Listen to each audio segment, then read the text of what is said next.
विषय न्यूज 24/7 में आप सभी को सुस्वागतम। दर्शक, इस्लामिक कैलेंडर का पहला महीना शुरू हो गया, यानी मुहर्रम का महीना। इस्लाम के इतिहास में यह महीना काफ़ी अहमियत रखता है। एक ऐसी तारीख को बयान करता है जो बताता है कि इस्लाम ने कैसे जुल्म के खिलाफ खड़ा होना सिखाया, सच और इंसाफ के लिए अपनी जान का भी परवाह नहीं की। मुहर्रम के महीने को करबला की जंग के लिए याद रखा जाता है। एक ऐसी जंग जिसका जिक्र करने पर भी आज भी आंखों में आंसू आ जाता है।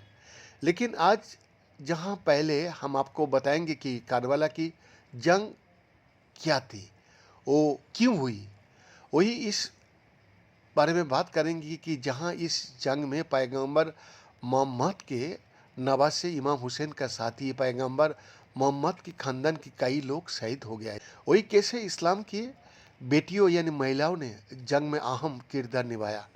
हजरत जानबे का एक खुतबे ने कैसे याजीद यानी जालिम बादशाह का तख्त व ताज को हिलाकर रख दिया था। हम जब भी करबला का जंग की जिक्र करता है तो इस्लाम हुसैन और उनके साथियों के शहादत को नाम याद आ जाता है। कैसे वो याजीद यानी जालिम बादशाह का जुल्म के खिलाफ खड़े हो गए। अपनी जान की परवाह किया बिना उन्होंने उसके खिलाफ आवाज़ बुलंद की।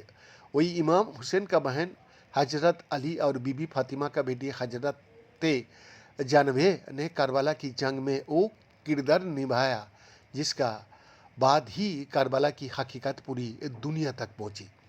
हजरत जानवे ने इस जंग में क्या रोल अदा किया, ये सीधे सीधे बता देने से पहले ये जान लेना जरूरी है कि ये जंग क्यों थी और ये क्यों हुई। इस्लाम धीरे धीरे फैलता गया। पैगंबर मोहम्मद के दुनिया से जाने के बाद खिलाफत का सिलसिला शुरू हुआ। करबला की जंग होने के पीछे की बजाय आसान शब्दों में समझे तो ये सत्ता की भूख, शासन हासिल करने का लालच ही थी। करबला की जंग 10 मुहर्रम 61 हिजरी यानी 680 ईस्वी में इराक में करबला नामक स्थान पर हुई थी।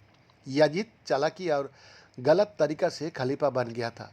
उसने ताकत का बल पर सत्ता हथियाई थी, लेकिन वो चाहता था कि पैगंबर मोहम्मद को नाती यानी इमाम हुसैन उसके साथ पर बेहद कर ले, यानी उसको खलीफा मान ले। लेकिन इमाम हुसैन ने याजिद को इस्लाम का खलीफा मानने से इनकार किया था। इमाम हुसैन ने जैसे ही बार बार याजिद को खलीफा मानने से नकारा, उनके लिए ये चीज़ें मुश्किल होती चली गई। याजिद ने इमाम हुसैन और उनके परिवार का जीना मुश्किल कर दिया, चीज़ें उनके लिए मुश्किल कर दिया गया। इसके बावजूद इमाम हुसैन ने याजिद का खलीफा मानने को लेकर कहा, मैं किसी जालिम को बेअत नहीं कर सकता।